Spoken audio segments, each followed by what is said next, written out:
never born, never died, only visited this planet Earth between period points.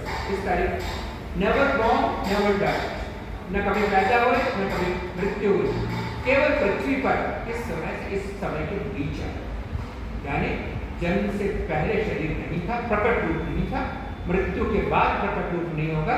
जब तक आप धरा पर हैं तब तक ही प्रकट रूप है। सारा प्रकट रूप धरा पर ही धरा रह जाता है और उसके बाद दूसरे रूप के साथ यात्रा आगे आरंभ होती है। और इसलिए कहा गया, दोहराऊंगा फिर से, कि कृष्णम वंदे जगद्गुरु। आत्मा की नश्वरता का ऐसा सिद्धांत इसके पहले किसी ने प्रतिपादित नहीं किया।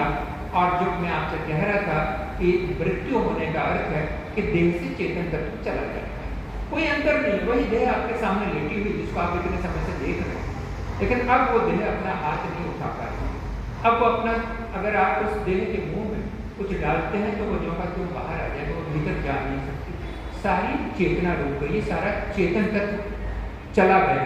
और तब योगेश्वर 10वें अध्याय के 22वें श्लोक में जो कहते हैं वो मुझे लगता है बहुत महत्वपूर्ण है।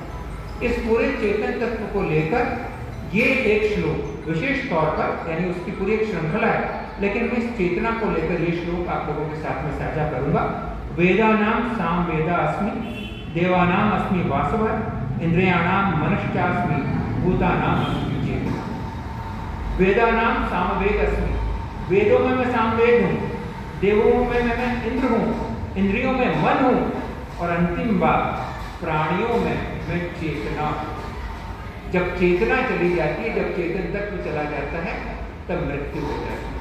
इसका सीधा सा अर्थ यह है कि जो आपके भीतर है, ईश्वर को बाहर तलाशने के बजाय ईश्वर आपके भीतर भी बैठा हुआ है। भूतानाम अस्मि चेतना, मैं प्राणियों में चेतना।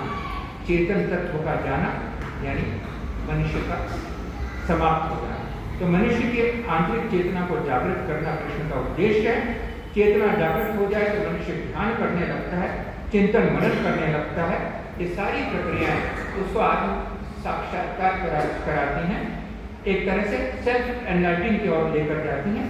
आत्म साक्षात्कार का सार समझने के लिए फिर से हमको कृष्ण की शरण में जाना होता है। और कृष्ण तो हर एक जगह है, और कृष्ण खुद ही कहते हैं, मामेकम शरणम व्रज, सब कुछ छोड़कर मेरी शरण में आ। और जब हम उसकी शरण में जाते हैं तो फिर वो सिद्धांत याद आता है, कर्मण्य वाले वारस्ते माँ भवेश होता है। आपके हाथ में केवल कर्म करने का अधिकार है, आप केवल कर्म कीजिए, फल तो जो तय होगा वो मिलता रहेगा। जब आप फल का प्रयास करके, फल का विचार करके जब कर्म करेंगे तब परिणाम भी उस तरह का नहीं मिलता। अंतिम रूप से जो मुझे बात याद आती है वो ये, एक बार मैंने कभी आप लोगों के साथ साझा किया होगा, अनेक बार हम देखते हैं कोई बेहद वृद्ध व्यक्ति कोई पौधा लगाते हुए दिखता है। ऐसे एक वृद्ध व्यक्ति पौधा लगा रहा है और राजा वहाँ से गुजरते हैं, और राजा ने पूछा कि बाबा आपको ये पौधा लगाने का क्या उपयोग है, क्योंकि ये जब तक बढ़ेगा इसके फल आएंगे, आप तो नहीं होंगे। वृद्ध ने कहा, मेरे पूर्वजों ने जो पौधे लगाए थे उनके फल मैंने खाए, इसलिए अब ये मेरा कर्तव्य बनता है कि मैं पौधे लगाऊं जो मेरे आगे आने वाली पीढ़ी इसका सेवन कर सके। हमारे हाथ में केवल कर्म करना है। और इसलिए मित्रों, इसी भाव से मैं विनम्रता से कहना चाहता हूँ, हमने सदमार्ग की इस यात्रा को आगे ले जाने का प्रयास किया। वर्तमान में माता जी की स्मृति में 11 प्रबोधन का एक संकल्प लिया था। जैसा मैंने कहा कि जल्दी वो पूरा होगा, लेकिन उसके बाद भी ये यात्रा तो जारी रहेगी। ये कहीं ना कहीं किसी न किसी रूप में इसी मंदिर में, अन्य स्थानों पर भी ये निरंतर चलती रहेगी। दोहराऊंगा, हमारे पास केवल कर्म है, इस कर्म के साथ होगी, इसके सिवा हमारे पास कुछ नहीं है। फल पर विचार मत कीजिए, फल के बहुत सारे कारण हैं, फल क्या मिलेगा वो वहाँ से निर्धारित है। अगर आप फल का विचार करके कर्म करेंगे तो फिर अपेक्षा भंग होगी, जब अपेक्षा भंग होगी तो दुख होगा, और दुख जो है क्रोध तक ले जाता है मनुष्य को, और जब मनुष्य क्रोध में होता है तो उसका विवेक नष्ट हो जाता है। जब विवेक नष्ट हो जाता है तब मनुष्य का नष्ट होती है। जब आप घटनाएं पढ़ते हैं कि क्रोध में आकर भाई ने भाई की हत्या कर दी, उसके पहले उसका विवेक नष्ट हो जाता है। इसलिए अपेक्षा मत रखिए, अपेक्षा छोड़ना यानी माँ फलेषु बताता है, आपका परिणाम ईश्वर की इच्छा के अनुसार मिलेगा। हमारे हाथ में केवल कर्म करना है, आप अपना कर्म करते रहिए, परिणाम कहीं न कहीं किसी न किसी रूप में निश्चित मिलेगा। अपनी वाणी को विराम देते हुए एक बार फिर हम नाम सुमिरन के पास की ओर चलेंगे। नाम सुमिरन लगभग 1.5 से 2 मिनट का होगा। इस नाम सुमिरन के साथ जुड़िएगा। उसके बाद यहाँ पर हम समापन करेंगे।